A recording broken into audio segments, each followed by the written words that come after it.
time they want to ask? Yes, if people have questions, they certainly can ask. So we are live, and then in a couple seconds, the Streamyard will give me how many people are coming online, and then of course we will be live. So wait, we're live? How's my hair? Give me a share link. I can throw it on a couple of places too. What's the weather like up there right what now? What is the share link for this thing? It's cold as the witch's tit, frankly. Is it? Okay. Yeah, same here. It's cold. Same here. So can you give me a link? I can share it a couple of places too, if you like. Yeah, the link is, hold on one second. I'll be right back. Hold on. Matt M says your hair looks great. Thank you. At this point, it's basically working on my ears and my nose. That's my hair play. That's my hair game being on point. It's trying to whack back the bivouac bushwhacking stalagmites that are coming down from apparently my brain through my nose. And your hearing doesn't go in your 50s. Your ears get hairier, and that's basically what happens. I never heard that before. That's a good one. That's great. All right. So I just hit me with a link. I'll throw you. a couple places. Yep, I just sent it out to you. Emailed it to you. Ah, thanks very much. Okay, I'll grab that. Yep. Do do do do do do do do.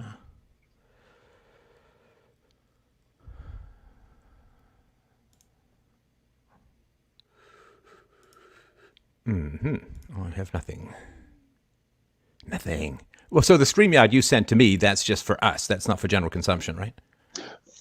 That is correct. And I just sent you the YouTube show link to the email as well. Wait, I'm on YouTube?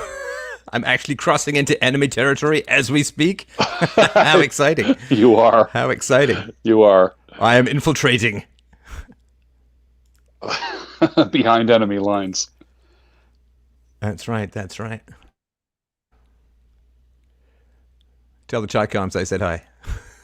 Yeah, exactly. All right. I don't have anything. Yeah, they are watching right now. Oh, you know what? Yeah.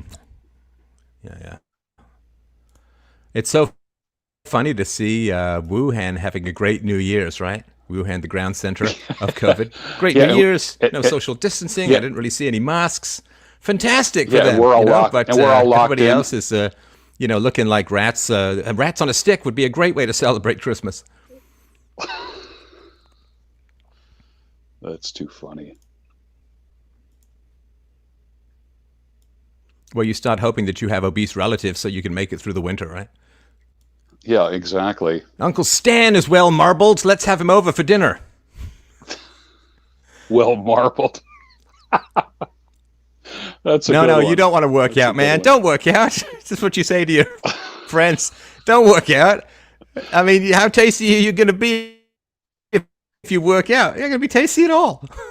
Oh, that's funny. Here, have some more yogurt. Yeah, I got some bacon fat you can rub on yourself. It saves time. It saves time down the road when we can have to barbecue your butt. Right. All right, let me just grab this, Al. Sorry, we should have arranged this ahead of time, but let's. This is good. We're catching up. That's what we're doing. We're catching up. We haven't talked in a while. Yeah, that's right. We're catching up. All right. I'm sure I am about to. I think I got it. I just have to find a way to click on it. Oh, there we go. Oh, there's my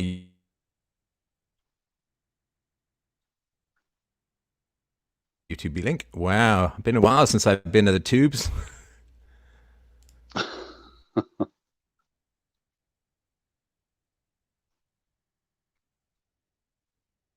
Well, you are a friend of the channel, so that's we're just having a friend over for a little visit. I always think of Scarface there. Welcome to my little friend.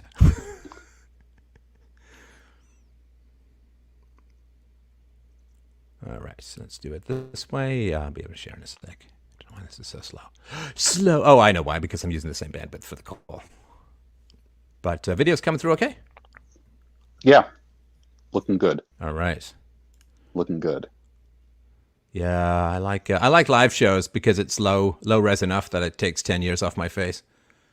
I don't look like that Brian Adams polar moon flyby that happens now. Let's get to Yeah, 8K. right. How about we don't? How about we Exactly. don't? All right, there we go. Close that, and I'll be just one split sec. There we go. Oh, there's my YouTube link. All right, so I'll throw that a couple of places because I know there'd be some people who'd be kind of thrilled or excited in a way to see me exactly. back in these kinds of live things. And yeah. How did your 21 Con go this convention? Sorry, I should call it put its full name. How did the 21 Con go for you guys? It was. I guess it was kind of fantastic. Remote, or was it? How did that play? No, it was all in person. We had 3 conventions going at once. The regular 21 convention, which you spoke at, the 22 convention, which was for women, which was phenomenal, and then the Patriarch. So all 3 in 3 different ballrooms in this hotel. There was no distancing, no masks. They asked if we come out into the main lobby that we obviously wear masks, but so we were all together. It was good, very successful. We had a main control room, kind of like a command center kind of thing with all the computers and videos, and the studio was in there. It was good. Very similar to what you experienced a couple of years ago. Yeah. Boy, doesn't that feel like a lifetime and a half ago, eh? Everybody had faces. Doesn't it? No communist burkas. I mean, it was pretty wild. I guess you had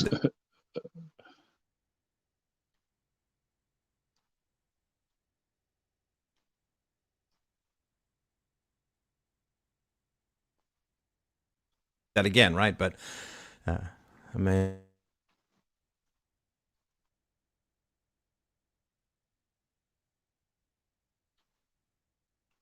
all right, we're freezing up here.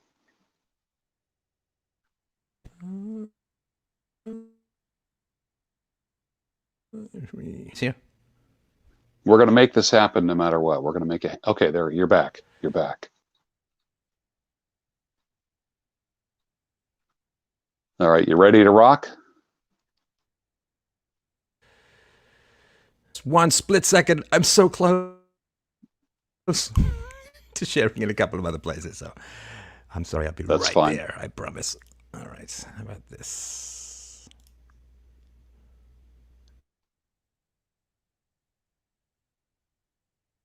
The more the better, right? It's funny too, because sharing is totally simple until you need to do it in a hurry, and then it's completely impossible because tech Exactly. evils. Sharing is caring.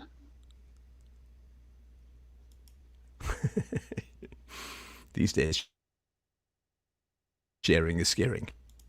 I guess it all depends on what you're sharing. True.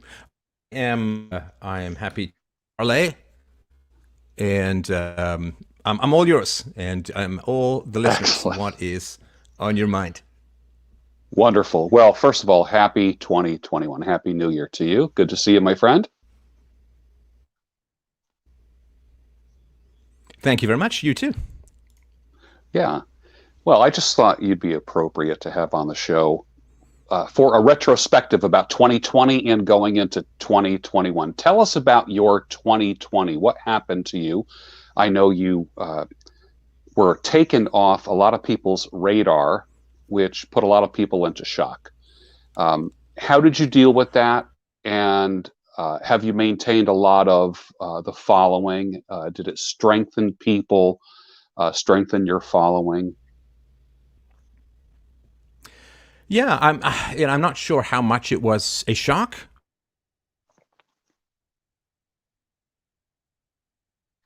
Shock to me. So the Aristotelian virtue of courage is some. I grew up not being able to tell the truth because I was surrounded by people who were too volatile,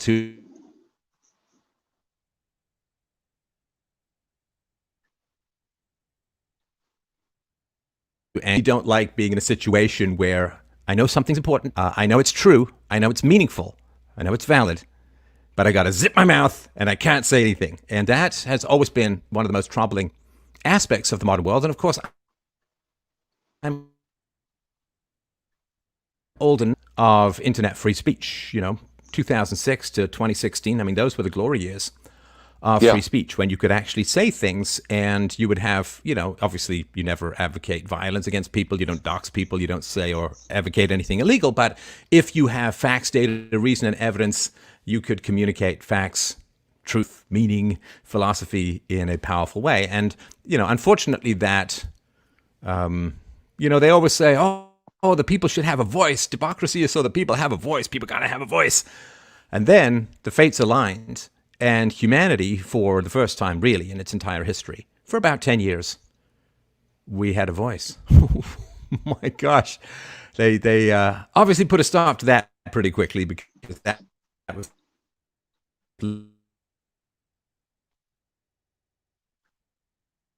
leading the powers that be really don't want to. I made the most of it. I pushed right up to the edge of what could be talked about, probably towed myself over the line more than a couple of times.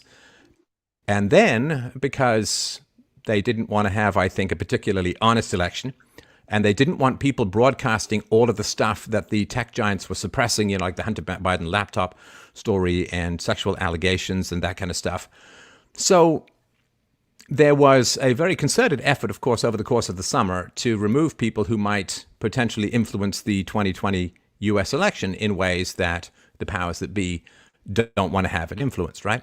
So it's not hugely shocking. Now, as far as the audience following, I mean, that's actually been kind of interesting. I mean, there certainly is a fairly large number of people who, loyal to philosophy. I don't want to say loyal to me because, I don't really matter that much. What matters is philosophy. So they did follow, but a lot of people didn't. And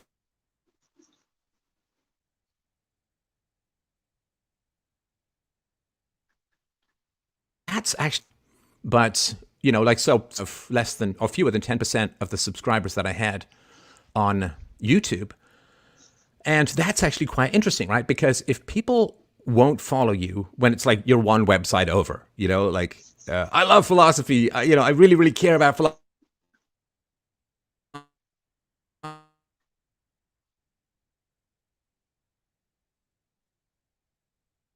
Follow you there. So some people haven't. That's actually been liberating for me, because why on earth would I take an enormous amount of personal and professional risks for people who can't be bothered to type in a new website? And so, I'm an empiricist. I try to sort of deal with and process the facts.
We're back. Hello, hello. We are live. Live, baby, live.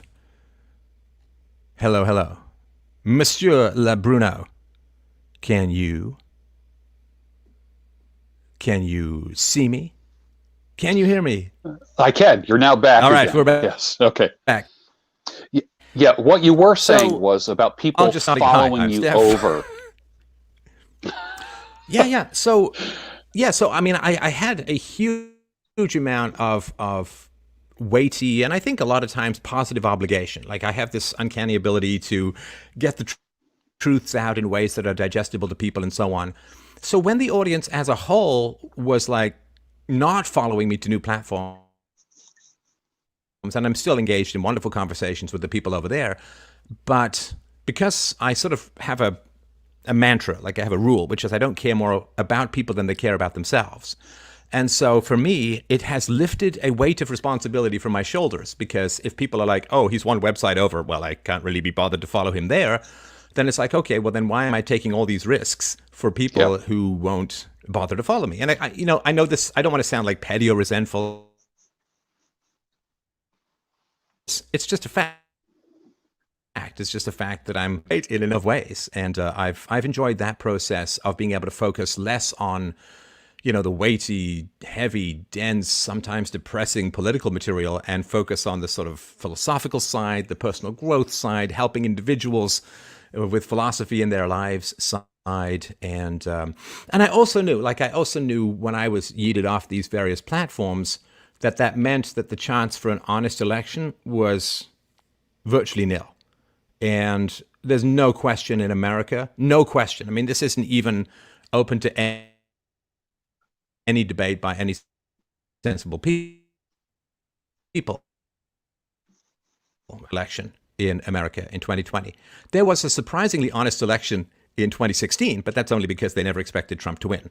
And so there was no honest election. So there really was nothing to cover from a philosophical standpoint. It's like if you're a UFC commentator or a boxing commentator, and you know that the fight is rigged, I mean, the commentary is just nonsense, right? Because it's a preordained conclusion. You know what's going to happen because the fight is rigged, and someone's going to take a dive, and some people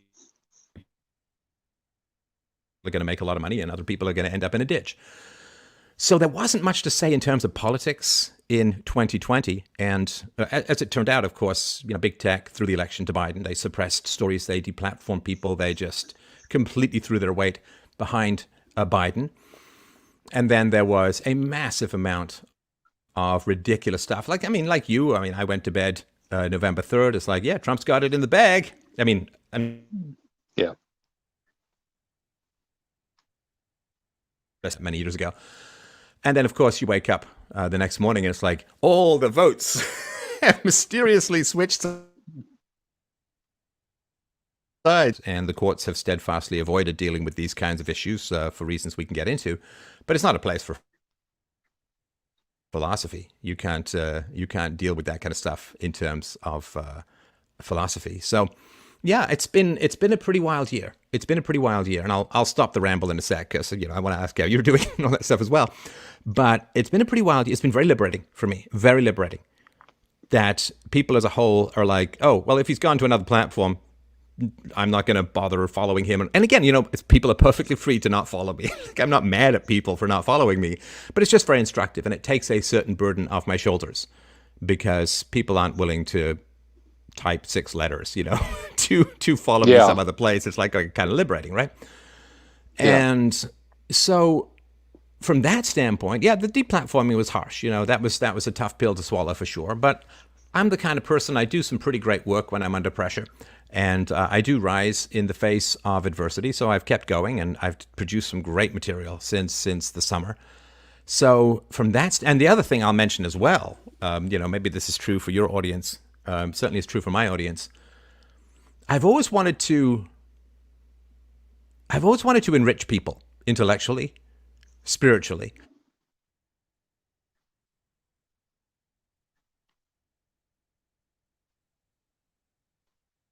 but materially, right? I mean, in fact, what philosophy tends to do is impoverish people, right? Because you go out there and you're going to tell the truth to a world that's often skeptical and hostile and so on.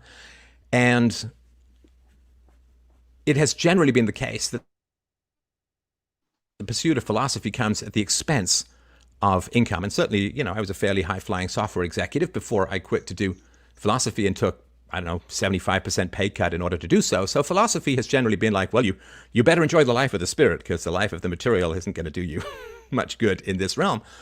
But I've always really, really wanted to be charitable and help people. And so, with the recent run on Bitcoin, I'll tell you straight up, my friend, that the fact that, thousands of people who've listened to my show, who, when I was talking about Bitcoin, when it was like $6 a pop, right? So the number of people who've listened to my show who have become very wealthy as the result of philosophy. I mean, this is why it's funny for me that people was like, well, it's too hard to type in a new channel to go follow this guy. Because people who listened to me back when I was debating Peter Schiff about Bitcoin 5 or 6 years ago, I had one of the biggest presentations on Bitcoin on YouTube for years before. I mean, it's just been something I've been talking about for a long time. And the messages, of course, that I'm getting from people who were like, well, thank you for talking to me about Bitcoin and so on. And of course, some of the people who were like, I should have listened to you about Bitcoin. So the fact that philosophy has helped so many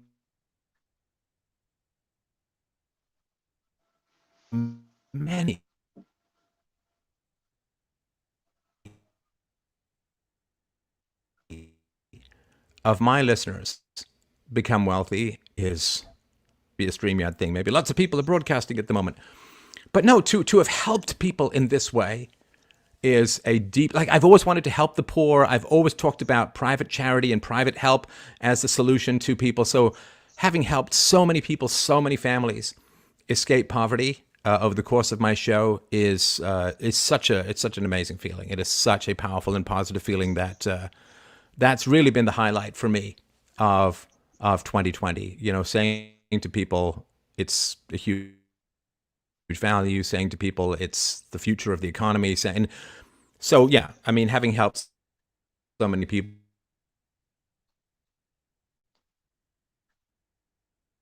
become escape poverty, become wealth, deal or no deal.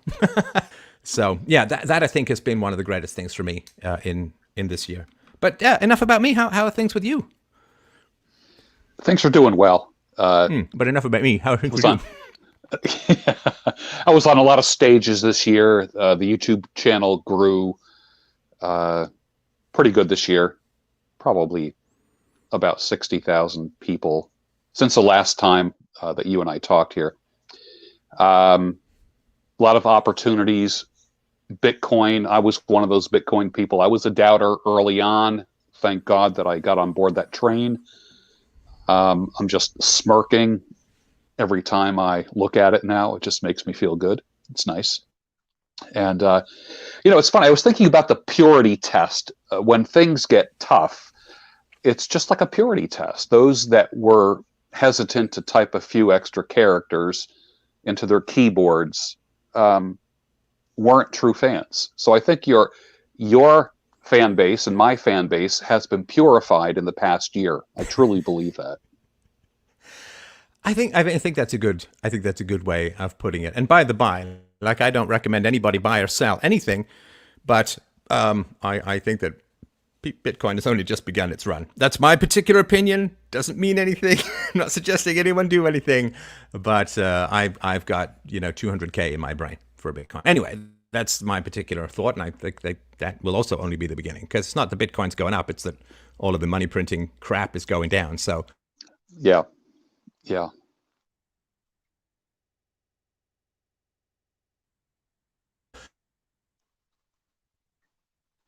Want to have it's like, well, we got some spotty StreamYard. Anyway, so it's kind of like if you're an Olympic coach, you don't want to coach a lot of people. Right. And sort of, I think that's the way it's been kind of playing out for me, that you want the people who are really committed to philosophy, or in your case, the values that you are espousing. You want people out there so that they can have aspirations to and end up inspiring others. And I think that, to me, has been positive. And I know it sounds like, well, I used to play stadiums, now I play jazz clubs, but I'm fine with it. But there is actually a really positive aspect to it, to know that the people who are still in the conversation are the people who are taking things seriously, and that you don't have to extend your circle of care to the people who, again, just find it too tough to type in a new website and follow you there. Wait, oh man, I have to sign up with an email. well, that's it for philosophy for me. Like, okay, well, that's good to know. It's good to know so that when things go bad, I know who I care about. I know who I don't have to care about, and those kind of the consequences. So, yeah, it's been a year of highs and lows, without a doubt. It's been a year of highs and lows, and sort of hate to say that's kind of how I like it, but I admit that I'm a little bit of a thrill junkie. And so Yeah. for me, the kiddie roller coaster that does this, I'm Yeah. more of the kind of thing, right? Yeah. So, but it ended on a great note, and it's been a wonderful year for me personally in many ways. Still get to stay home with my daughter. She just turned 12 about 2 weeks ago, and that's been a real joy. My time with my wife is just wonderful, and some of the limited social gatherings we've been able to have in perfectly socially and legally acceptable ways have been the usual wonderful things. And I've taken the time and the opportunity to stay in touch with people more so over the last year. I have missed the travel. I have missed doing documentaries, as you probably remember. I did a documentary called Hong Kong Fight for Freedom, where I spent about a third of a 2-hour documentary detailing just how dangerous China is. And about 3 weeks after I left Hong Kong, COVID hit. So it was one of these things where, I guess it would have been nice if YouTube allowed people to see that documentary, but that wasn't the case. And people can get that for free at freedomain.com/documentaries. It's available for free right there. You can get it on Library or BitChute or other places. So, yeah, I've missed the travel. I've missed giving speeches because I love being in front of an audience and working with an audience. I do miss doing the documentaries.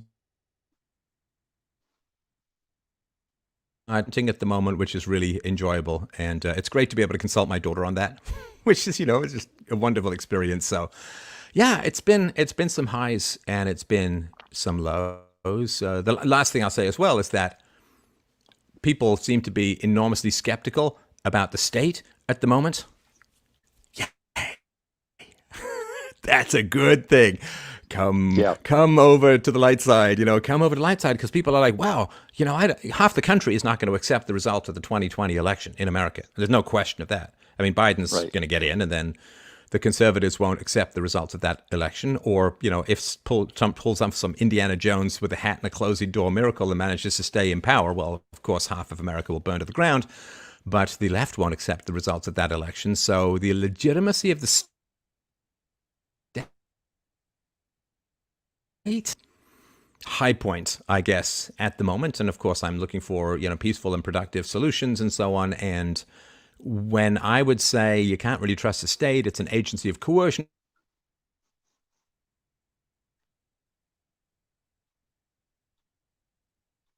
So on, seems some pretty doubtful stuff going on as a whole. So from that standpoint, I think that the empirical example of the Trump presidency has made a case for reduced legitimacy of the state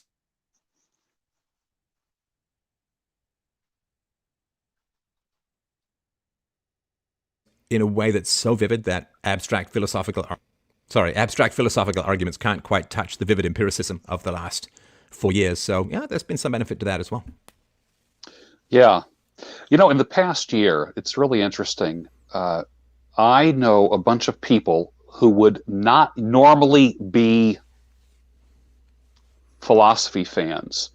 And when you left, you put that philosophy taste in their mouth, and it grew in them like a virus, and now they love it. I know my brother, Tony, is one of those people, and his whole crew, these are guys that swing a hammer during the day, and they love philosophy. So I have to thank you personally for that, because I could never have lit that fire underneath them.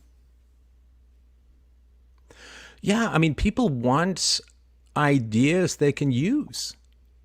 And my tagline from the very beginning of the show was the logic of personal and political liberty. So the political liberty, that's sort of abstract arguments about the nature of the state and the need for a voluntary society. But the personal application to liberate yourself if you're stuck in negative relationships, exploitive relationships, destructive, abusive, you name it. Philosophy should be the first responder to that situation. It should be like, woo, woo, here comes the bald guy Yeah. with the mic, right? The philosophy should be pulling up with a siren and cacophony and people swarming out to like clowns out of a Volkswagen Beetle at the circus. It should be coming out to help you in those situations. If you're trying to figure out how to be a parent, if you're trying to figure out how to stay married, if you're trying to figure out who to choose to be the mother or the father of your children, philosophy should be like, reporting for duty, sir. We're here. I mean, the abstract argument's really, really great. You know, what is the nature of reality? What are the metaphysics of truth? And what is epistemology? Fantastic. I love that stuff. I really do. And that's fine. That's fine. But putting all of philosophy into that abstract stuff is like having an entire medical system and all it does is research into obscure ailments. It's like, can a brother get an ER? No. Because we're trying to figure out what causes tachycardia or something like that. So you got to have your front line, you got to have your ER, you got to have your stitch up and stroll off surgery. You got to have your X-ray. You got to have the emergency response. You got to have that stuff. And so for 14 years, people have been calling in. Have they been asking me, you know, what is the nature of truth? What is the nature of virtue, and so on? Yeah, absolutely, a few. But about 90 to 95% of people who call in say, 911, Steph, I'm facing a giant emergency in my life, and I need your ambulance to show up and help me, right? And that's really powerful information to have. So the idea that philosophy is like a first responder that shows up with, you know, oxygen and morphine and a stretcher and will get you the help that you need, that's really a first, I think, for philosophy as a whole. I mean, even Socrates didn't deign himself to do that, or Aristotle didn't really, and even the more contemporary philosophers like Bertrand Russell or Ayn Rand and so on, they still talked about very abstract political topics. But the idea that philosophy is like I had a call from a guy recently. He was feeling very violent impulses towards his own child, his own toddler, his baby. And, you know, we had like a 2.5-hour conversation digging deep into the roots of what his thoughts were that led him domino style to these feelings of anger and so on. Like, I love a good analysis of where concept formation comes from, and that's wonderful. You know, it's great to have the research arm of philosophy, but you've got to have the applied philosophy arm, or it's terrible. It's an insult to the value that philosophy can bring to people's lives. So I am enormously pleased at having taken that path, because for me, philosophy didn't come to life until it hit my relationships in my life, and I wouldn't have the great relationships I had now if I'd continued to put up with the crappy relationships I had in the past. And philosophy was what helped me differentiate the good and bad relationships, got rid of the bad, made room for the good. And I think that's where your brother and people like that is like, whoa, whoa, whoa, I can actually use this stuff. I can actually use it to make wiser, better, more productive decisions in my life. Hey, man, sign me up. You know, that's what people want in the world. And that, of course, is the source of my strength, and it is the source of the attacks against me, right? Because once you give people very clear moral standards by which to judge the relationships in their life, well, bad people, abusive people, exploitive people, dangerous people, destructive people, they don't like that. They don't like that you're arming their victims with clear moral judgments and helping them, if they can't reform those relationships, get the hell out. You know, come not between the beast and his prey. And when you come between the exploiters and the exploited, and you actually, what the Marxists keep saying they want to do is exploit, empower the exploited. It's like, oh, well, philosophy does a pretty good job of that. And the Marxists hate me for that because, of course, if they run out of victims, they run out of power. So, yeah, I think giving the intellectual weapons to people who are being pillaged and giving them the opportunity to fight back. Well, you know, hunting ain't so much fun when the rabbit's got a gun, so to speak, right? So that's given me a lot of praise in the world for bringing philosophy and putting it to the service of people's everyday needs. But because, like, the more you implement a positive framework, the more those who profit off the negative framework gonna hate you, because you're taking away their victims, you're taking away their source of income. Sometimes you're taking away their poison containers if they're sadists and they want to just hurt people. And of course, in some cases, there could be criminal aspects when people call into my show and I empower them to use virtue in a very practical, judgmental way. There can be particular consequences for people that involve the law. They don't like that. Of course, it also. But, I regret nothing because the only other thing to do would have been to talk about the ontology of the development of the theories of truth between Aquinas and Nietzsche. And it's like, again, I like that stuff, but it's not going to get your brother that interested, and it sure as hell isn't going to change people's lives in the way that philosophy should. Philosophy should be the biggest change agent that people experience in the world. And I would go to my grave incredibly happy, proud, and pleased that I reminded people that this stuff is supposed to be where the rubber meets the road. It is not just abstract ivory tower wheels spinning in the clouds. How do people not feel like victims? We've been silenced electronically, I guess, in the Middle Ages or a little bit thereafter. Burning down a print shop, destroying the printing press would be a way of stopping communication. So we've been silenced, we've been banned, we've been shadow banned. And then on top of that, this year, we've been kept from congregating face to face. How do people not feel like victims after 2020? Help us be stronger. Right. It's a great question. Get some Bitcoin. So, no, I would say, look, you have to know where your power to change things is.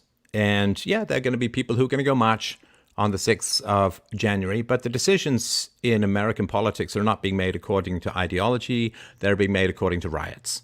They're being made according to which group is going to cause the most property damage and cost the most lives. And that, at the moment, is the left. There are certainly times in human history where it's been the right. In this case, it's the left. So, I think, go protest, go, whatever, right? But the idea that these decisions are being made according to some reference to the Constitution or some sort of principles or the physics of law, which is not physics, it's all human pressure, that's not how things are going to play out. So what you need to do to not feel like a victim is to completely, totally, and utterly maximize the liberties that you have in your personal life. Right? And so, yeah, the heel of the state might be coming down. There could be silencing. I know that there's deplatforming based upon political ideologies, and that stuff all sucks. And what can you do about it? Well, let me ask you this. Do you have as much power and money as Donald J. Trump? And the answer to that, I'm guessing, unless you're Donald J. Trump, is no. He was the most powerful man in the world for 4 straight years, elected with a pretty overwhelming mandate, with 70 million plus supporters. And he could only achieve maybe 10% of what he had promised. So if you are worth $10 billion, you've been in the public eye for 50 years straight, and you're the most powerful man in the world, what can you achieve? Well, unfortunately, one of the things you can achieve is having a good deal of your friends locked up, unfortunately, right? And so you got to compare yourself to someone like that and say, okay, well, he couldn't get done what he needed to get done. And, there was every reason to believe he wasn't going to get it done, but at least people don't have that illusion anymore, because it's not like there's a Trump 2.0 waiting in the wings, right? Right. And of course, people having seen what happened to Trump and his friends and his family, I mean, that's part of what the point. Like, the point of deplatforming me was not just to silence me, but to say, hey, anybody who talks about the stuff that he talks about or is as effective a communicator as he is about liberty, you're gone too. So, of course, when people see the big smoking crater where my 13-year YouTube channel was, or my 500,000 Twitter follower feed was, or PayPal or whatever it is, right? When people see those smoking craters, they're like, ooh, whoa, I'm not talking about that stuff. It's really for the future more so than it is about the past or the present, and to warn other people off from topics. So you can't do much about the political side. I mean, you can talk to friends, you can talk to family, you can post stuff. It's fine. I'm not saying that's a bad thing to do. But, a lot of people, George, they get involved in politics to avoid the liberties that they need to examine, or the lack of liberties they need to examine in their personal lives. In your relationships, will you be deplatformed if you speak the truth? It's a very, very important question. Oh, it's deplatforming on Twitter or YouTube. Yeah, that's a deal, and it's a big deal. I get all of that. But do you experience censorship in your marriage, in your family, at your work, among your friends? Forget about social media. I'm talking about face-to-face or mosque-to-mosque or whatever the hell's happening wherever you are right now. Forget it. Like, do you have a First Amendment in your personal relationships? This is a really important question. Or is it like, I got to bite my tongue when my brother-in-law repeats the find people hoax, one of the most destructive lies in American political history, that Trump said that neo-Nazis were fine people. It's a complete lie, complete lie. So do you have a First Amendment freedom of speech right in your own personal relationships? Now, if you don't, what the hell are you worrying about Twitter for? If you can't speak the truth around the family table, what do you care what Hunter Biden's stories were suppressed by Twitter? That's not relevant. You can't even speak in your own life offline? That's what matters. Now, Can you go and repeal Section 230 or whatever would be needed? Like, what's happened is Poland has just passed a law that fines $2.2 million, I think it is, or maybe it's kroner or whatever, 2.2 something million for social media companies that suppress legal speech, legal free speech. Okay, I can't get that passed. You can't get that passed. Hey, somebody great in Poland got it passed. Wonderful. People can see my documentary on Poland for some of the reasons why. It's at the same place, freedomain.com/documentary is also free. But here's the question. Can you tell the truth about what you think and feel in your own personal relationships? Now, if you can't, what are you going to do about it? What are you going to do about it? I'm not going to make chicken noises. I'm not going to make bok-bok noises because that seems disrespectful. Sorry, go ahead. We would normally tell people, well, then get out of that relationship. We would say something needs to be done. But when it happens between our government and us, my advice would be the same. Get out of that relationship. How do we do that as citizens? And by the way, a person that you and I both know, Agnieszka, who you met from Poland, she attests to that, and she sees Poland boiling right now. Not at a full rolling boil, but she sees it's building up right now. The pressure is building at this point. There is a pretty funny cartoon. It was like a wall poster. I don't know if they're still around. They were called demotivational posters, and they were kind of the opposite of those hang in there kitty pictures. Yeah. And it was I've said this before on my show, but maybe your audience hasn't heard it. So it was a ship that was, it had broken in two, and it was sinking into the ocean, right? And underneath was the caption that said, "It might be that the sole purpose of your life is to serve as a warning to others." Yeah. Now, the rest of the world is looking at America, and they're saying, pretty sure we don't want that. And Eastern Europe, of course, having had the tentacles of communism withdrawn relatively recently, and seeing the tentacles of the far left beginning to go around the neck of Canada, the UK, France, and Germany, and America, and so on, right? It's a pretty clear message and a pretty clear factual situation that they are going to draw their lessons. And as America descends into ever greater chaos, and, you can see this M1 money supply, you can see the money supply that they're using to pretend to pay for everything. I mean, it was nuts before. But, now it's cocaine plus amphetamines, plus caffeine, plus a jetpack.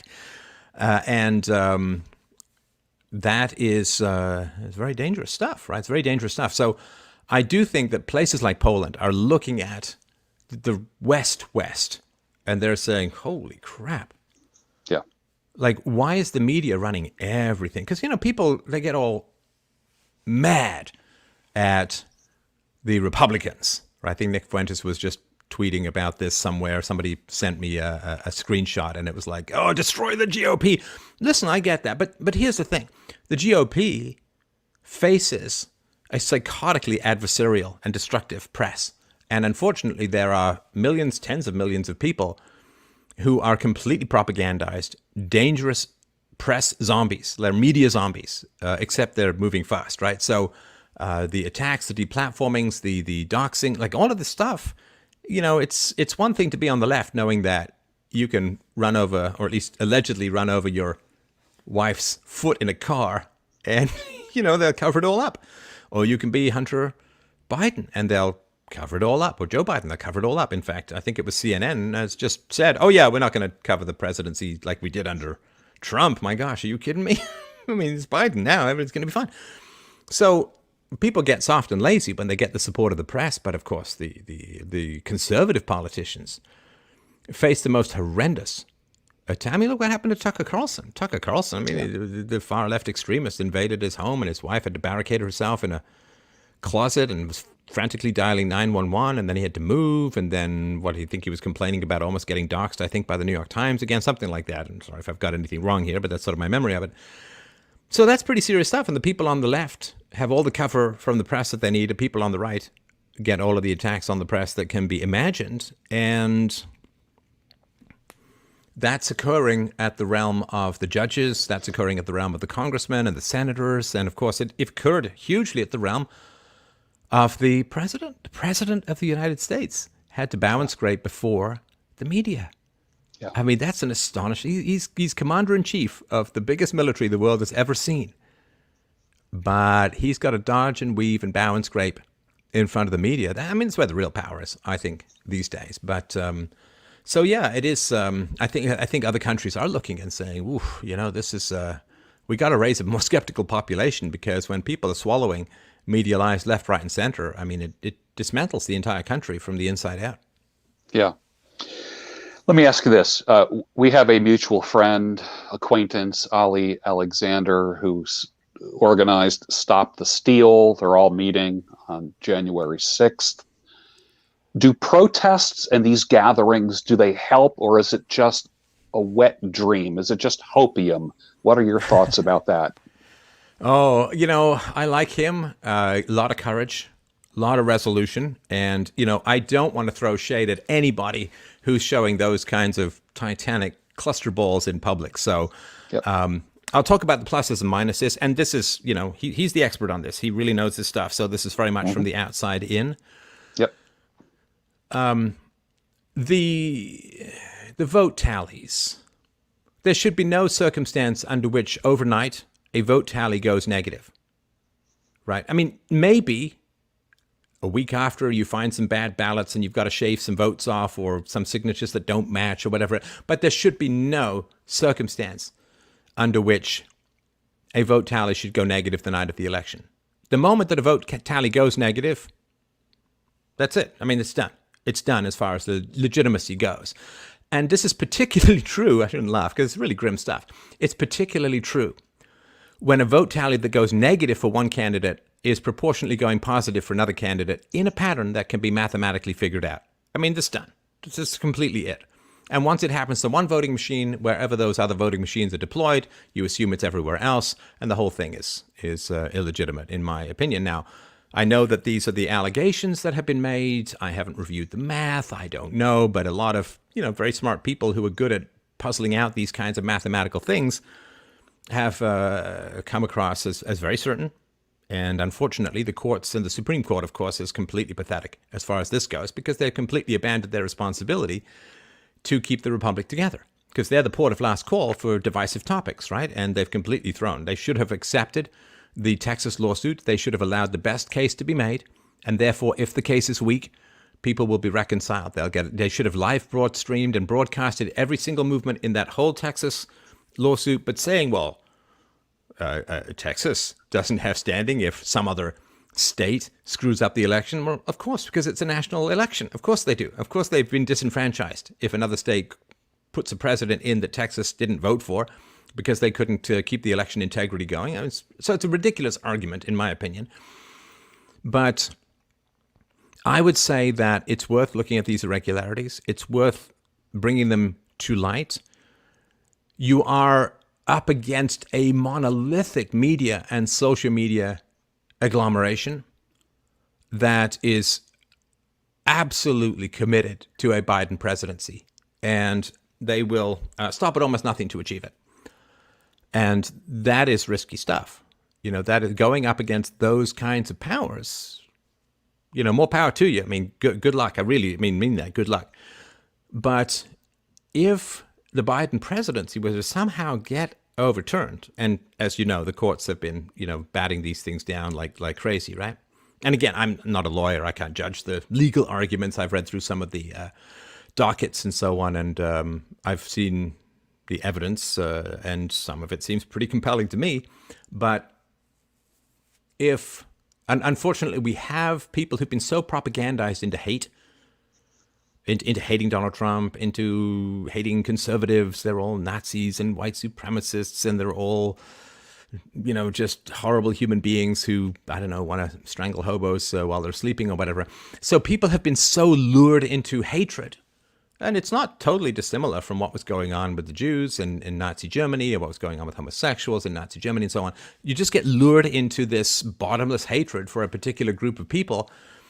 Boy, you'd think that people would have learned just a little bit from human history. Like, that's a really bad idea. It's a really bad idea to just be lured and propagandized into hating a group of people. And yet, boy, it looks like we're going to have to learn that lesson all over again about how badly that goes. So I think that the political stuff is interesting. I do think that it's worth talking about. It's not my beat anymore.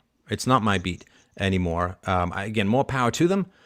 But Trump was such a curveball into the system, and seeing how the system adapted to the Trump presidency, pushed back and then impeached and then eviscerated, and now they voted to overturn Trump's veto of the defense bill.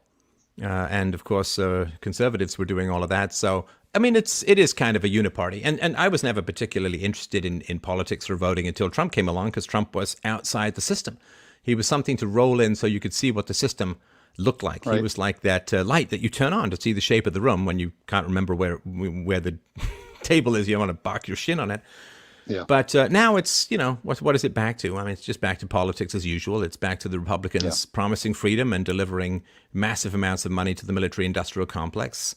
And it's about the left promising bailouts for the poor and then ending up giving money to gender studies programs in Pakistan and, $500 million to Israel and other border security issues in the Middle East and so on. So it's just back to pillaging the public purse, according to special interest groups and personal greed, and it's about mouthing all the platitudes without following through on any of the promises. And now, of course, it's an abusive relationship again. Well, what happens in abusive relationships? Well, the person behaves really badly. Then what do? Oh, I'm going to change. I'm so sorry, Stella. You just, go through the cycle, and then they treat you badly again, but you're kind of addicted to the bad relationship, so then you run back for more. And to me, politics has just become very boring. Again, dangerous, I get, but it's become very boring, because the one guy who actually did reflect the will of the people, which has not been expressed really since Nixon. Nixon also represented the will of the people who believed Joseph McCarthy and knew about communist infiltration, being a fervent anti-communist. I think JFK stole the election from him first round, but he finally got elected and reflected the will of the people who wanted to deal with communist infiltration into America and into the media. And then they, got him out with ridiculous stuff that JFK had done, and LBJ had done much more in terms of taping people and infiltrating people and so on. So, Nixon was one, and Trump really has been another. And I think people are just seeing that when these curveballs hit the establishment adapts pretty quickly, and it's, you'll get more promises, but I don't think that they're going to get Trump in at all. And again, that's not because of the legality. It's not because there wasn't weird stuff going on election night. It's simply because everybody's making decisions based on, okay, how much violence are me and my family going to experience if I do this particular And now that we're entering into the age of political violence, which, started, I was giving speeches at Men's Rights Conference in Detroit 6 or 7 years ago, and there were bomb threats and death threats, and there was that level of political violence. When I toured Australia, there was death threats and bomb threats, and then I was prevented from speaking in New Zealand, death threats and bomb threats, and then I tried to give a speech in Vancouver with Lawrence Southern, and there were these threats and attacks, and so political violence for people who actually are out there in the public speaking the truth has been going on for a long time. And unfortunately, it has succeeded. And, whatever you let succeed, you just generally get more of. And so I think we are in the realm now where I'm not sure that another passionate speech or well-sourced PowerPoint is going to do a whole lot. And it may be time to just, get food, hunker down, and keep your friends close. Yeah. All right, so let me just rehash a couple things over the past couple years here. The first time you and I talked, I'll quote you to the best of my ability. Cancel culture is the precursor to murder. I remember you saying something like that. Second time that we shared a stage, I remember you saying, no, actually it wasn't on stage. I believe it was when I had you in the studio. When you or I were in that hotel room. Yeah, we were in that hotel room, and it was on. Someone caught it on camera. That's right. I had a philosophical Me Too moment with your intimacy. It's beautiful. It's a beautiful thing, man.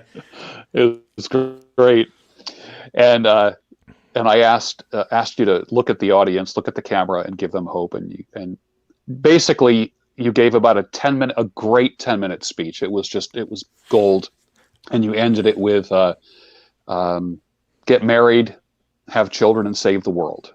Okay. Yep. So now I am looking for another nugget from you for 2021. No pressure, baby. No pressure at all.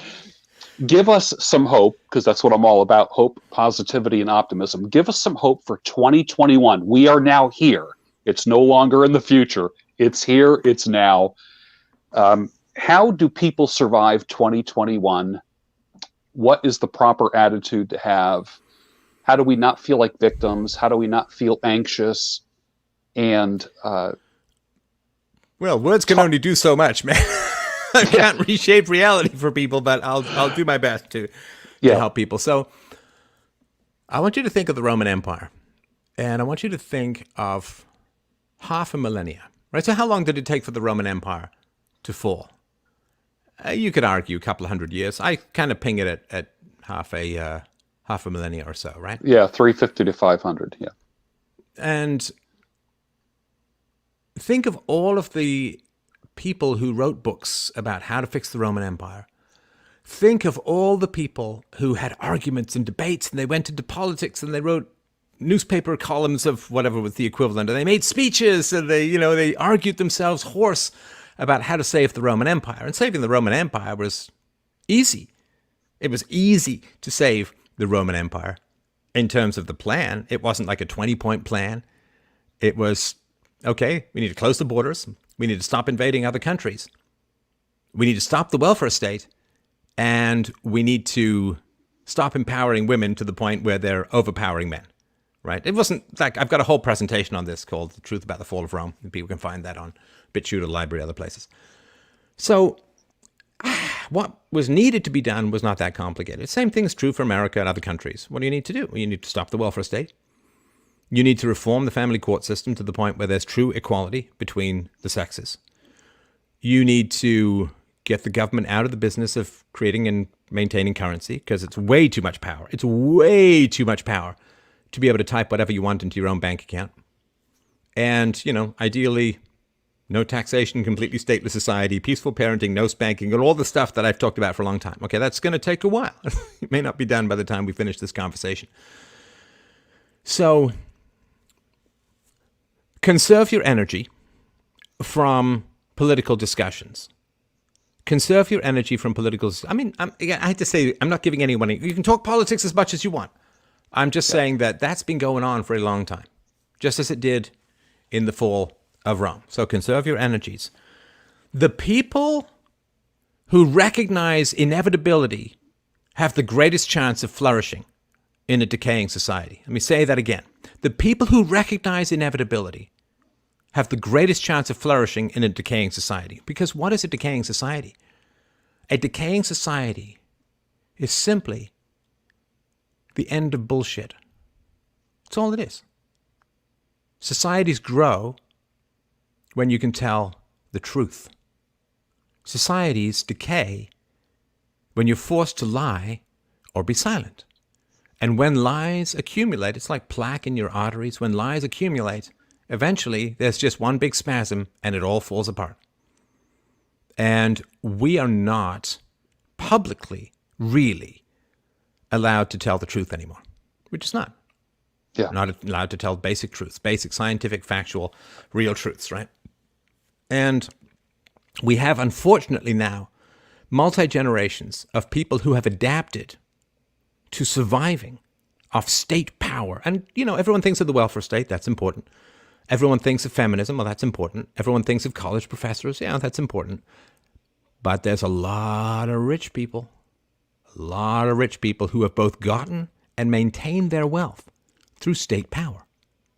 Social media companies, which, in my view, are completely acting as publishers but have all the legal immunities of platforms. Yeah. It's amazing.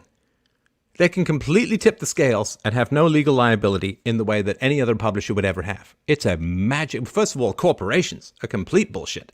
It's just made up legal fictions so that human beings can profit from corporate actions, but if something really bad happens, those human beings are immune from liability. It's a horrible, horrible system. It'd never come out in the free market.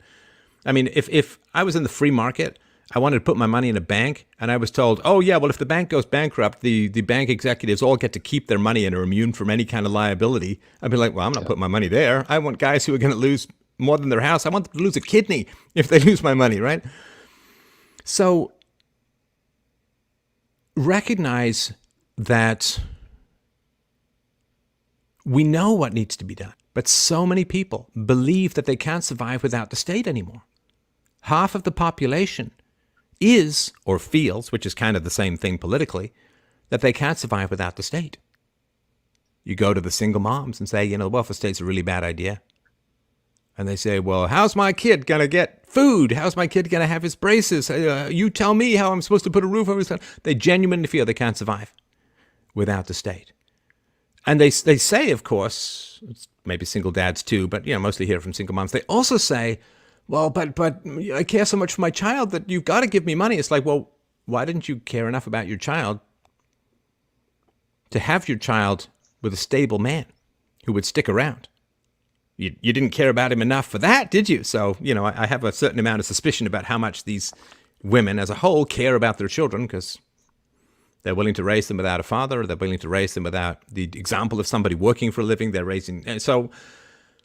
But they believe that they're completely dependent upon the power of the state. And because this has gone on for multi-generations, it's just become a way of life. And those people view liberty as a kind of predator. It's the same thing with the military-industrial complex of other rich people. They view liberty as a kind of predator that's going to take away their wealth, their prestige, their income, their survivability, and so on. So freedom has become a great danger for, you could argue, a third of the population as a whole. Think of the government workers, government teachers. You think of the government teachers who all they do is rip open the children's mouths and vomit propaganda about plant food being the end of civilization in 12 years through global warming hysteria, right? To completely destroying children's childhoods and happiness and goals and productivity and future hope and all of that. Now, imagine if government schools were liberated to the free market. These teachers would view that with complete, absolute, and total terror. Yeah. Terror. And, of course, a lot of them are so overweight that they kind of need the health care, at least they believe they do, for free, so to speak, right? So this is just a reality. It's not about arguments anymore. It's not about facts or data or morality or PowerPoints or anything like that. It's about people feel that they're going to die if freedom is extended and expanded. And so recognizing that there is, unfortunately, no debate that overtakes people's basic reptile brain fight or flight survivability mechanisms. and trying to talk people out of the welfare state or the military-industrial complex. Here's what you got to do. If you think you can do that, hey, maybe you can. More power to you. I'm pretty eloquent. I've not had much luck. So what you want to do is you want to stand in front of a convenience store. Test out the theory. Stand in front of a convenience store and wait for someone who's won a lottery. Now, it doesn't have to be the full amount. It doesn't have to be $1 million. It could be any amount. Wait for someone who's won, a decent chunk of change, $100 or $1,000 or whatever. And then say to them when they go into the store, oh, did you win the lot? Oh, yeah, man, I won $1,000. I'm like, oh, no, you shouldn't cash that in. Because the government doesn't have any money. It's just going to add to inflation, and it reinforces the value of the lottery, which is really a tax on economic illiteracy, or at least statistical illiteracy, mathematical illiteracy. So you really shouldn't cash in that check. And put your best arguments forward. You can have a little PowerPoint on your Game Boy or something, right? And see if you can get someone to stop cashing in that winning lottery ticket. I'm going to go out on a limb and I'm going to guess you can't quite make that happen. Right. So that's kind of the same thing when you start talking about these things. So we are in a decay of lies. Well, we are in a decay of truth based upon the prevalence of lies.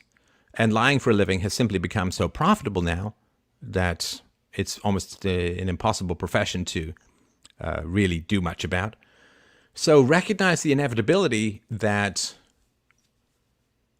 it's like if you're in a house, right? You're in a house and you're renovating it, and 3 of the central supports give way. Do you stand there like holding this thing up, or I'm going to prop something up, I'm going to broom? No, you got to get out because it's going to collapse. Or if you ever seen the movie Titanic, right? Like an hour and a half before the ship sinks, they're like, yep, the ship's going to sink. So you don't want to be the last person heading for the lifeboat, right? Yeah. And so I would say recognize the inevitability of this kind of decay.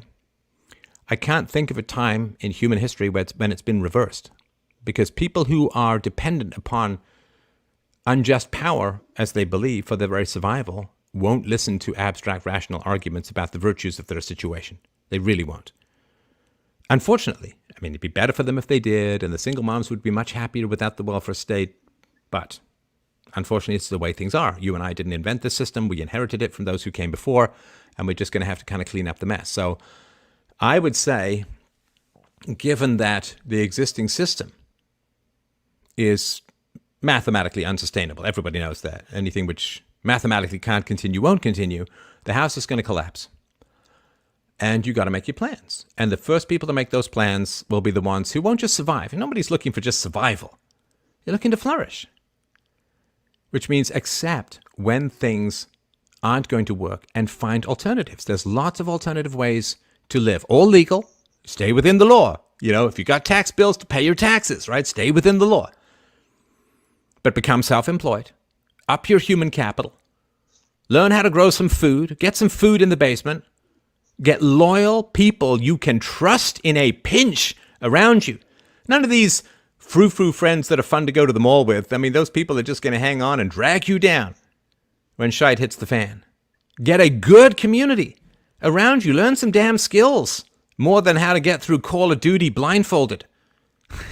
Learn some damn skills that are actually of utility. And get involved in alternative communications mediums. There's tons out there. I've got freedomain.com/connect. Lots of different ways to connect with people. I believe that cryptos are a good investment because it's a way to hedge against the dollar. It's a way to hedge against gold, because people are like, well, gold. Yeah, gold is great. There's no problem with gold. But governments hold a massive amount of gold, and they can dump it on the market and destroy the value pretty quickly if they want. It's a little tougher with crypto. So, get your shit together. And recognize that there are ways to have a very positive, exciting, and flourishing life. But for God's sakes, start edging towards the lifeboats, dude, because it's going to be a stampede in a while. And that's how to have hope. Don't have cross your fingers hope. Don't do that. Don't have cross your fingers hope. Have smart hope. Stay within law. Get your community. Get your skills. I believe it's not wise to stay in the cities myself. Not a great idea. Learn from history. And you can have a great life. But the difference between a great life and an average life, I think in the not super distant future, is going to be about as big as a gap as can be imagined. But there's so much that you can do to get through. Like winter is coming. Store some food up, make some jam. Yeah. And there's a reason why that Game of Thrones show, which is not particularly good, there's a reason why it resonates.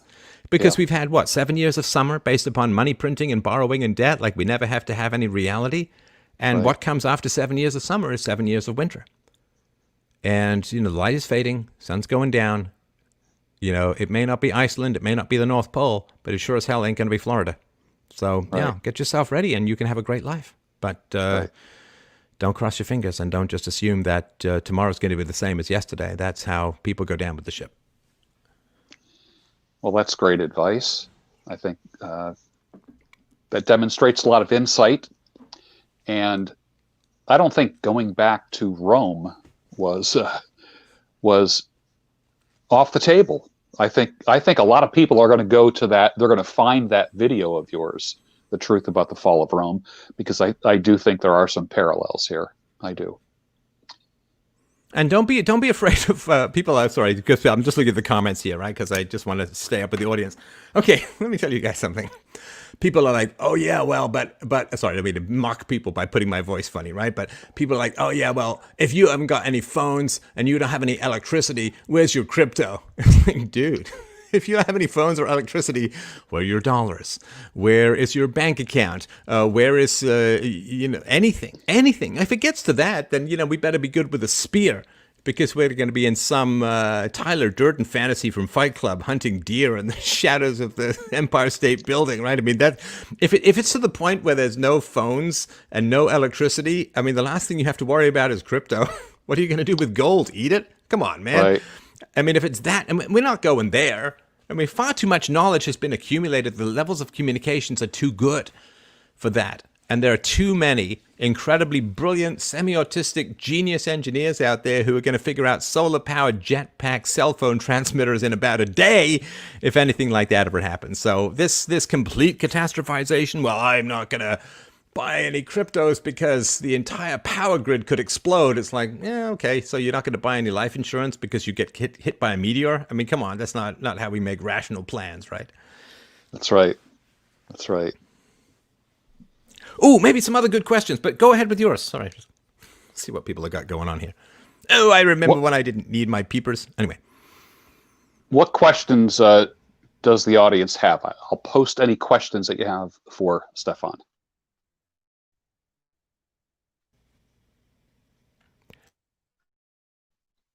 Oh, so there we go. So, yeah, people saying invest in land. Listen, I'm not an investment advisor.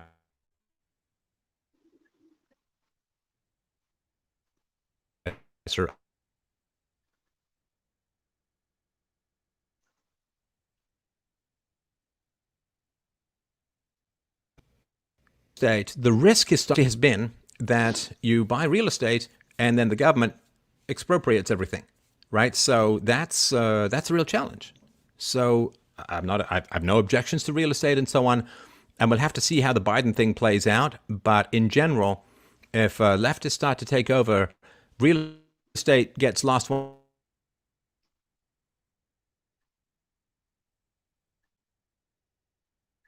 Two ways, right? Either they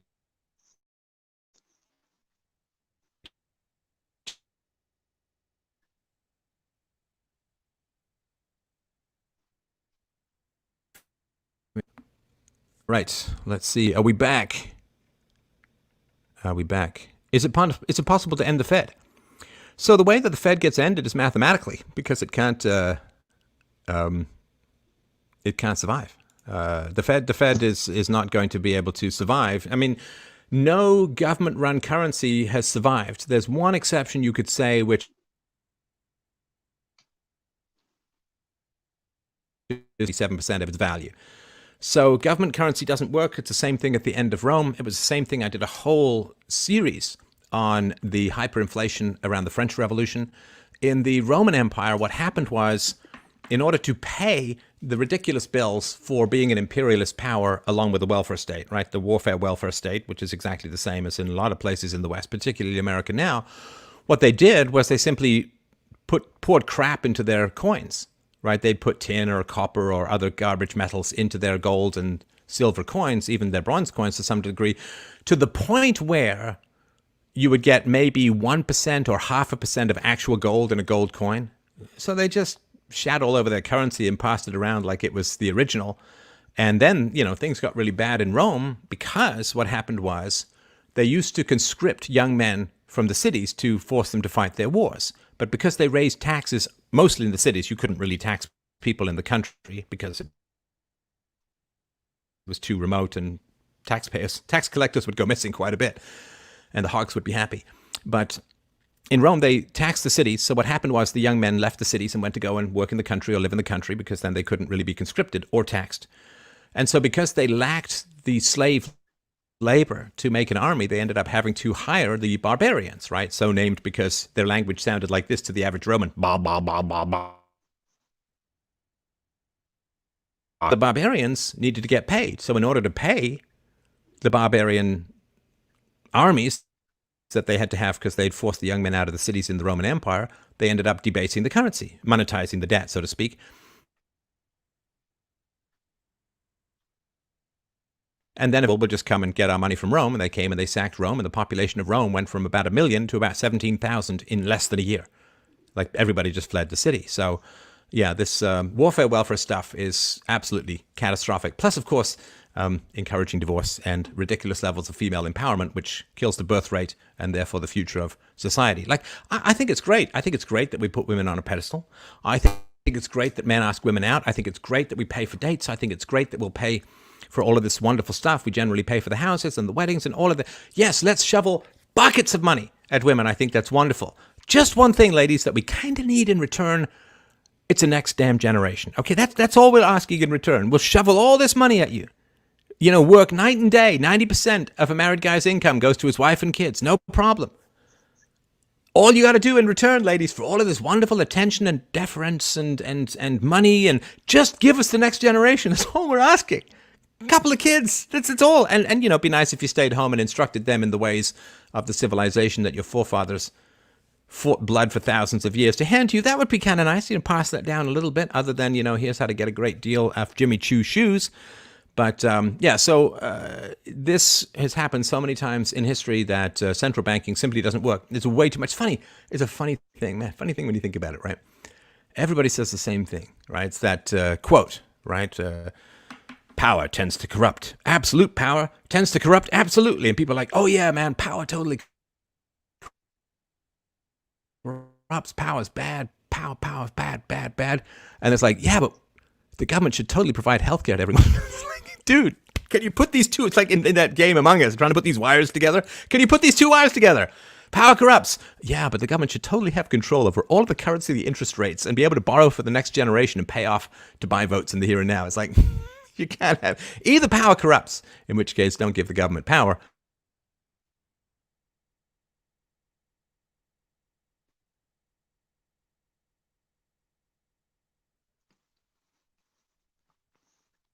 or power doesn't corrupt, in which case start shouting up about it and pretend that reality isn't reality.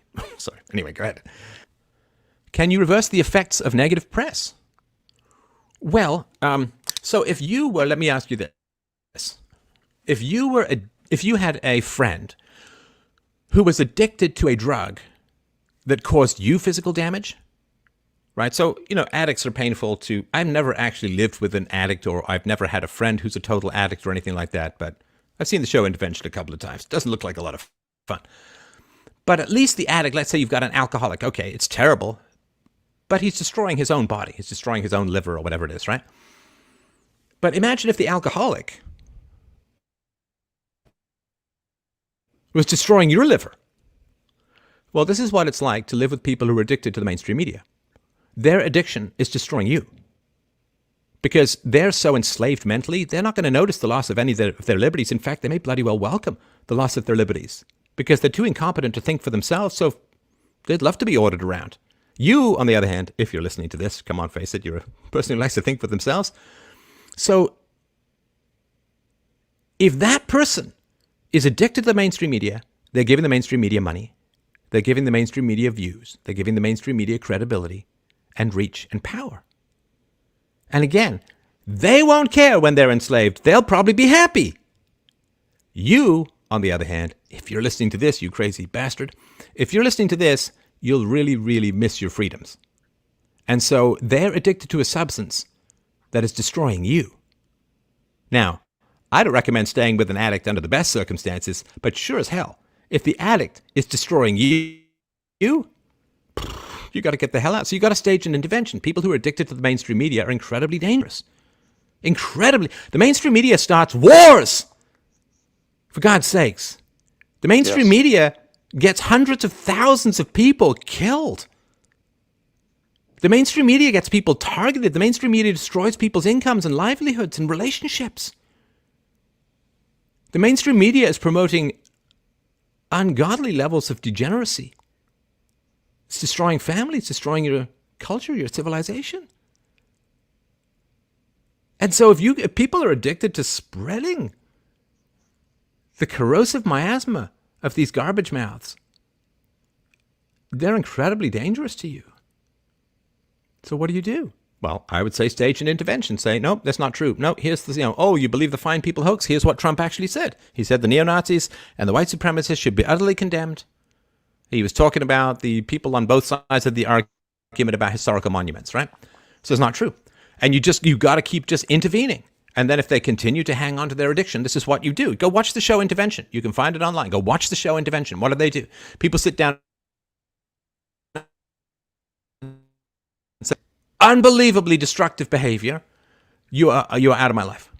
I will have nothing to do with you. You will not see your grandchildren. You will not see your children. You will not see me. You will not see your father. You will not see your brother. You will not see your sister, your friends. We're all dumping you if you continue with this self-destructive behavior. Come on, have some self-respect, for God's sakes. Have some self-respect. Having people in your life who parrot the mainstream media? Are you crazy? Where's your pride? Where's your sense of even halfway shreds of self-respect? People calling you Nazis, people calling you white supremacists, people rousing the mob against you. And like, well, but Auntie so-and-so, they just like CNN. They just have it on in the background.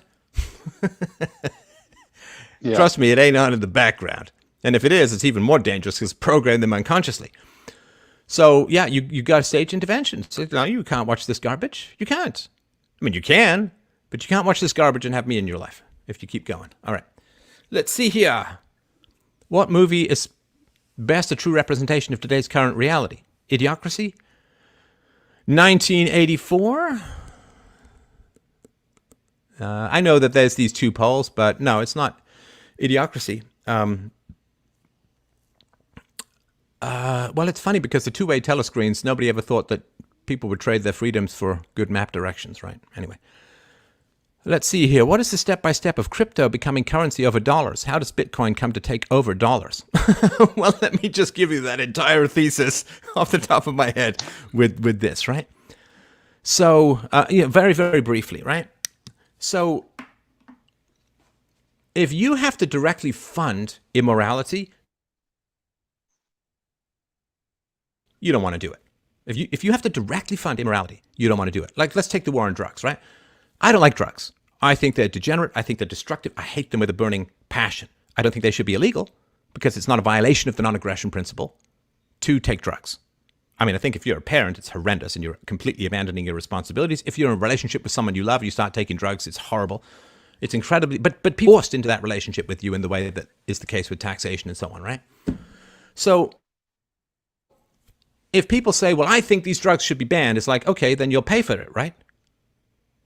See, it's easy to say, and there's a video from Sweden about this, right? People saying, oh, do you think we should take in more migrants, right? And people are like, yes, we should take in more migrants. We're a compassionate country, blah, blah, blah. And then they'd say, oh, because I have a guy, like right here, and he'd love to come and stay with you. And what do people say? No, I can't. I'm sorry, I'm busy. I'm away this weekend. I've got some of my friends over, blah, blah, blah, right? So it's one thing, and it's purely abstract, and it doesn't cost anything.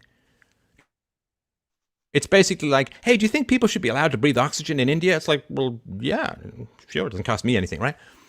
And so with fiat currency, I mean, it's free evil, right? It's free evil. So if you say, I think that people should be given money if they don't work, right? The welfare state or whatever. Oh, okay. So it's one thing to say that in the abstract, when the government mostly borrows or prints the money and you don't see the cost to you directly. It's another thing to say, okay, for that opinion, I will need now $5,000 from you. Suddenly it's like, whoa. It's like the same thing with the media. Would the media have been so keen on promoting the Iraq war as they were? As they were. It's one of the great crimes in human history. And the funny thing is Trump is probably going to get massive legal consequences after he leaves the presidency. And he's the first American president to not start a war, certainly in my lifetime. And so all the warmongers who started unjust wars, they all got away scot-free. But Trump, who didn't start any wars, got to punish him, right? And that's the way that the state rolls, right? It's amazing. So, yeah, if the media, if they said, well, I think we should go to war in Iraq. It's like, okay, here are your draft papers. Whoa, whoa, whoa. I'm just talking here. I don't actually mean anything in particular that's real. I'm just talking about things. Or if people say, well, I'm pro the Iraq war, it's like, okay, here's your bill for $10,000 to get the Iraq war started, and suddenly they're going to be all kinds of pacifists, right? I said this in a speech many years ago in the Netherlands. Jesus said, blessed be the peacemakers. Now, that hasn't worked out too well. I say, build are the warmongers. Oh, then we're going to get peace. If the warmongers get built, rather than just spewing all their bullshit and getting a free ride on their tsunamis of hatred. And so at some point, the amount of evil that is done through fiat currency, the amount of enslavement, the amount of violence, the amount of corruption and all of that, it just causes fiat currency to collapse in and of itself. So people are looking for a safe haven at the moment. Now, the safe haven, in my view, again, I'm not an investment advisor. I'm just telling my general opinions, right? But a safe haven is not government bonds anymore because the amount of money printing is too ridiculous. A safe haven is not long-term investments during a time when there's incredible instability in the American political system and fundamental changes coming under Biden/Harris that probably have not been seen before since at least the New Deal, maybe the New Deal in the 1930s, maybe Great Society under LBJ in the 1960s, but the biggest, certainly in half a century. So people aren't going to be wanting government bonds. They're not going to be wanting long-term investments. People are uncertain about gold, because gold is so easily controlled. And of course, the American government has a great and long and ignoble history of controlling, managing, and outright confiscating gold and setting its price. So people are saying, okay, maybe real estate. But again, because of the aforementioned, when the left takes over, real estate becomes very uncertain because you can't hide it. You can't flee with it or anything like that. So the question is, where are people going to put their value? Where are people going to put their value? And crypto can be stored in your head, right? You can walk across a border with a passphrase in your head. Again, I don't know the legality of it, and don't do anything illegal, but that's theoretically what you could do. You can't do that with $500,000 worth of gold. So I think people are looking for a safe haven, and crypto is absolutely unprecedented in the history of humanity as a safe haven. There's no such thing that has ever existed before, ever. Something that, like Bitcoin, is intrinsically limited. You can't get more than 21 million and change. It's mathematically completely and totally impossible. And so it is limited in a way that fiat currency isn't. And this is why the price is going up so much, I think, is that people are simply looking for a safe haven. And it used to be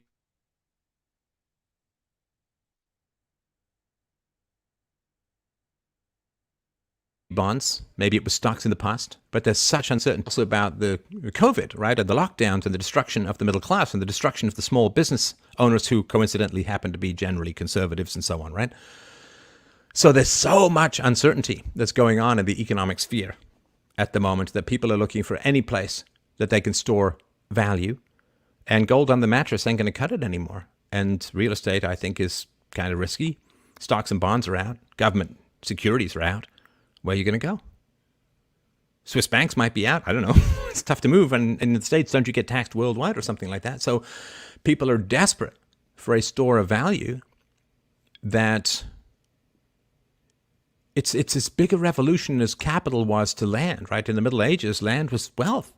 But land is easily controlled. Land is easily taxed. Land can't be transferred. You can't go from one country to another. You can't shift it around. You're not nimble with land. So when capital and currency first came into the vogue in the end of the 18th century, in the agricultural revolution, in the 19th century, in the industrial revolution, suddenly you switch from land to capital. And that's where a lot of our modern freedoms,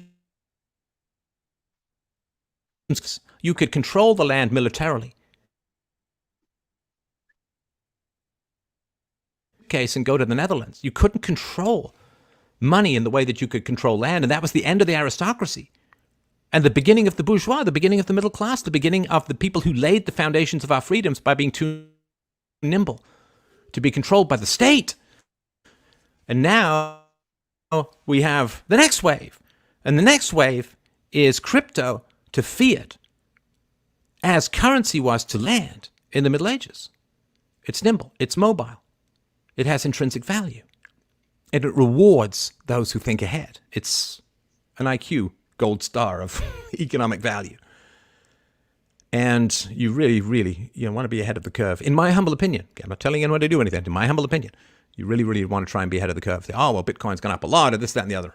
So it doesn't matter where it is. It matters where it's going. And if wealthy people have decided to store their value in crypto, there's virtually no ceiling. There's virtually no ceiling. Now, maybe they won't be able to, and it all comes out of Georgia too, right? If the runoff elections in Georgia go to the Democrats, then they have all three, right? They got the presidency, they got the House, they got the Senate. They can ram through everything they want, and they want a lot. And there's no limit or end to what they want. Socialism doesn't stop and say, well, that's about enough for now. The only time they'll do that is when they get a significant amount of matter. Wait, are we still up on YouTube? Well, I appreciate that. How can people find you? Where do you want to direct people to? Where's the best place they can follow through and continue their relationship? Right now, I'm just to the right of Santa. Right now, I'm just to the right of Santa on your screen. After that, because, that beard is coming in, man. If I could grow a beard like that, I'd have done it yesterday. My beard gets to a certain length, and then I just look like an anemic socialist. So I would say go to freedomain.com.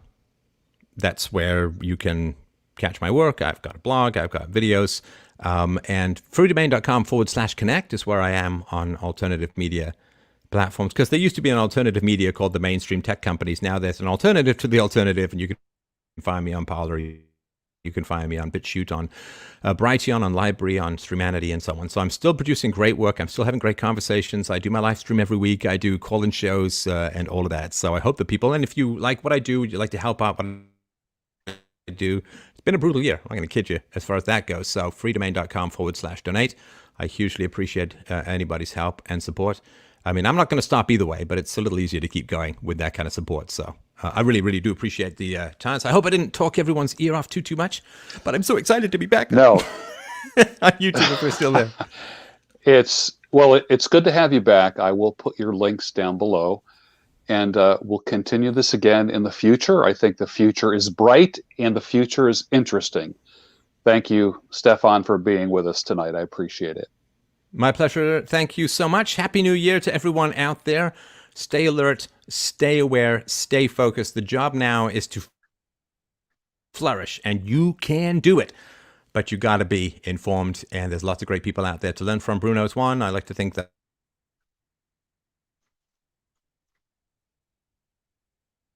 So much, everyone. I will talk to you soon. Take care.